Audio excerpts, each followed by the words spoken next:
Bayangkan, ada sesuatu di dapur yang terus hidup.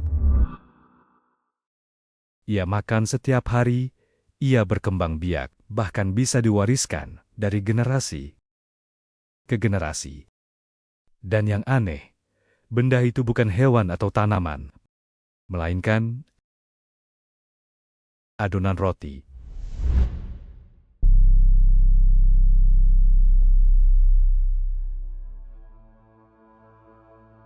Hari ini kita akan membahas sourdough, sebuah roti yang ternyata memiliki sejarah ribuan tahun, bertahan melewati peradaban Mesir kuno, wabah penyakit, perang dunia, hingga era modern, dan yang lebih mengejutkan, sebagian sourdough yang ada saat ini mungkin memiliki keturunan mikroorganisme yang usianya lebih tua daripada banyak negara di dunia.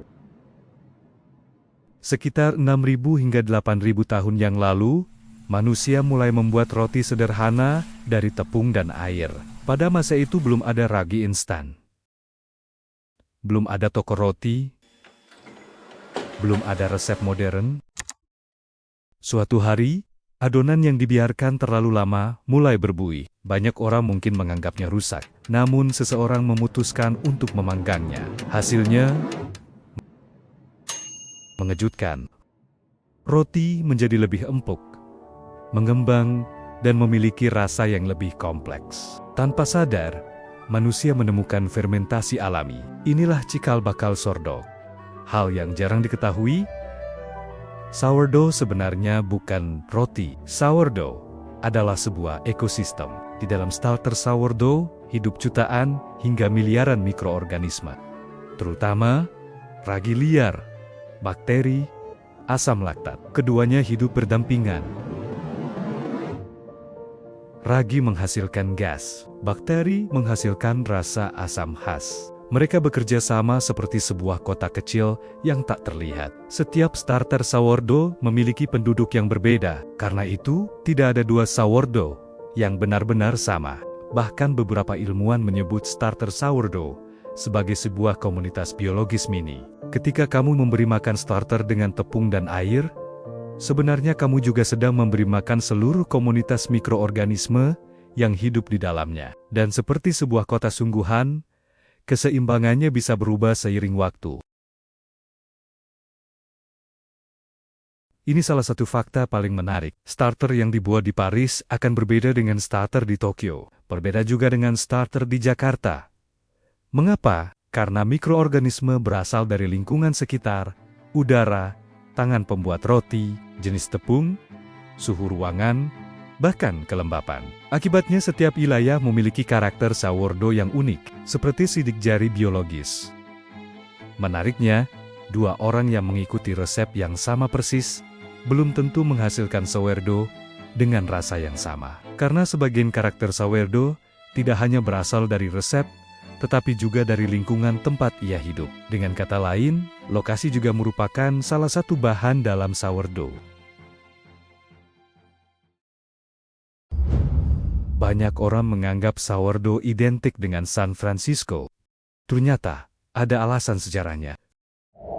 Saat California Gold Rush pada abad ke-19, para penambang membawa starter sourdough kemana-mana. Starter ini lebih mudah dipelihara dibanding mencari ragi baru setiap saat. Mereka bahkan tidur sambil memeluk starter agar tidak mati karena suhu dingin. Karena itulah para penambang sering dijuluki The Sourdoughs, julukan yang akhirnya melekat selama puluhan tahun. Pada masa itu, kehilangan starter bisa menjadi masalah serius. Tanpa starter, seorang penambang mungkin harus memulai proses fermentasi dari awal dan menunggu berhari-hari sebelum bisa membuat roti lagi. Karena itulah banyak penambang memperlakukan starter mereka hampir seperti barang berharga. Beberapa starter sourdough telah diwariskan selama puluhan hingga ratusan tahun. Ada keluarga yang merawat starter yang sama selama beberapa generasi. Setiap hari diberi makan, setiap hari dipelihara. Secara teknis, mikroorganismenya terus beregenerasi. Namun garis keturunannya tetap berlanjut. Ini membuat sourdough menjadi salah satu makanan yang paling dekat dengan konsep hidup terus-menerus. Dalam dunia makanan, hal seperti ini sangat jarang ditemukan. Kebanyakan makanan memiliki tanggal kedaluarsa, tetapi sebuah starter sourdough yang dirawat dengan baik secara teori bisa terus bertahan selama manusia terus merawatnya. Konsep ini sering membuat banyak orang bingung. Mikroorganisme yang ada hari ini tentu bukan mikroorganisme yang sama persis seperti 100 tahun lalu. Namun mereka adalah keturunan langsung dari generasi-generasi sebelumnya yang terus bereproduksi tanpa putus. Bayangkan, kamu bisa membuat roti menggunakan keturunan mikroorganisme yang mungkin sudah ada sejak zaman sebelum mobil ditemukan. Perbedaan utama sourdough bukan hanya rasa asamnya. Fermentasi yang lebih lama menghasilkan ratusan senyawa aroma. Itulah sebabnya aroma sourdough sering terasa lebih kompleks, sedikit kacang, sedikit karamel, sedikit asam, lebih dalam dibanding roti biasa. Banyak pecinta roti menggambarkannya sebagai perbedaan antara kopi instan dan kopi yang diseduh perlahan. Sourdough bukan sekadar roti. Ia adalah hasil kerja sama manusia dan mikroorganisme selama ribuan tahun.